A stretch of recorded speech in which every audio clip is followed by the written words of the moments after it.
Hi guys, my name's Frozen Balls and today we're going to be talking about Atlas and general builds for him. Atlas has been out for quite some time now and people have had a chance to play with him, test out builds and have general fun. When Atlas first came out, his biggest problem was scalability. Atlas is quite a lot of fun to play with, but because of the scalability issues, he did not work well into even mid-game or even high-end tier content, which was a big problem.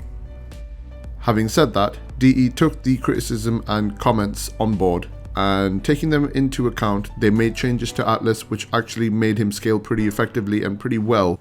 Atlas fits the brawler ideology pretty well. He is a pretty tanky frame with a good damage output as well as being able to survive and dish out as much damage that is coming in. He has enough CC coming in the form of Petrify, so he can just stun and lock enemies that are attacking him, so he can deal with them one at a time. On top of that, the golems help remove some of the pressure that is applied on Atlas by providing more sources for enemies to shoot at. However, don't underestimate the golems. With the changes, they have enough armor and HP that they can take up a lot of punishment and they can dish out enough punishment on their own as well. On that note, let's move on to the build.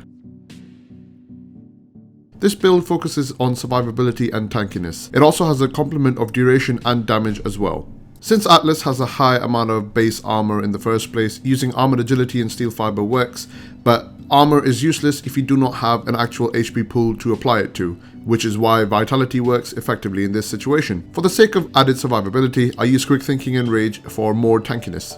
Having said that, you don't actually have to use them, you can always use some other mods instead.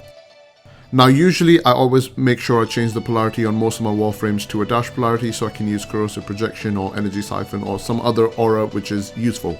However, I already have most of my frames with a dash polarity and Atlas is a brawler frame at the end of the day, so keeping steel charge was beneficial for me and I haven't bothered changing it out. Since Landslide is a combo chaining ability, having a massive power pool is very beneficial for you to continuously chain your punches, which is why Prime Flow works effectively in this situation. Prime Continuity is used to have a long duration on your stun from Petrify, as well as having a long duration for your actual stone golems to be active. That's the build, now let's look at the numbers. Landslide is the first ability. This is a combo chaining ability that utilizes a combo window in which you can chain your abilities, sort of like melee counters as well. Taking account the mods installed previously, these are the stats of Landslide. Remember, melee weapon stats do count towards the damage increase for Landslide as well. So using something like a Cinder Prime or a Galatine or even a Dragon Nikana will have adverse effects on the stats of the actual weapon itself. What this does for scalability is that the first ability actually scales pretty effectively and pretty well into high level content as well. Tectonics is the second ability that summons a stone shield in front of the Atlas. Changes were made so that Atlas and teammates can walk right through the shield but enemies are blocked. This was done to prevent trolling. Health for Tectonics now scales with armor. As you can see from the stats, he has a massive health pool now compared to what it used to be originally, which is close to about 2000 hit points, which is nothing. Tectonics also works like the Frost Snow Globe ability, where it has a 4-second invulnerability duration, where it can take as much damage and it will not die whatsoever. The third ability is Petrify. With no range mod, he has a bog standard range of 14 meters, as you can see from the stats. However, due to the addition of Prime Continuity, the enemies are set as stone for a maximum duration of 25 seconds, which is quite a lot of time.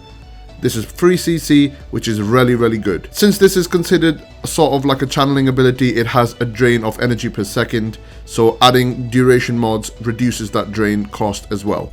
Atlas's ultimate is called Rumblers and it effectively creates stone golems that fight for the Atlas frame itself. They can provide damage mitigation for the Atlas by providing enemies more targets to shoot at instead of the Atlas.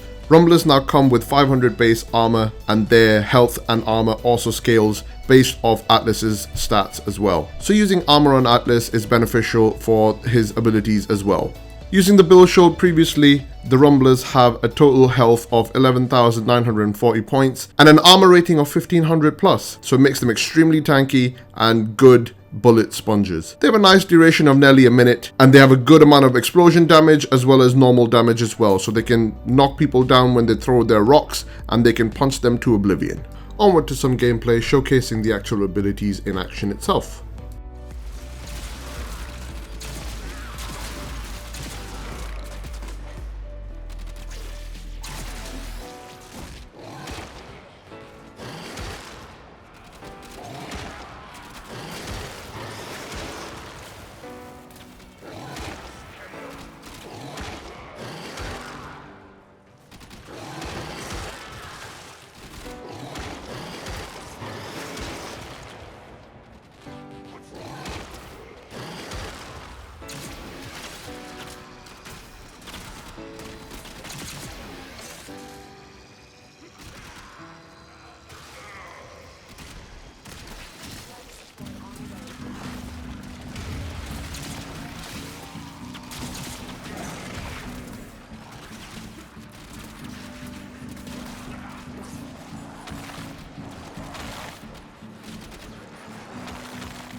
Overall, I think D have done a really good job with the Warframe.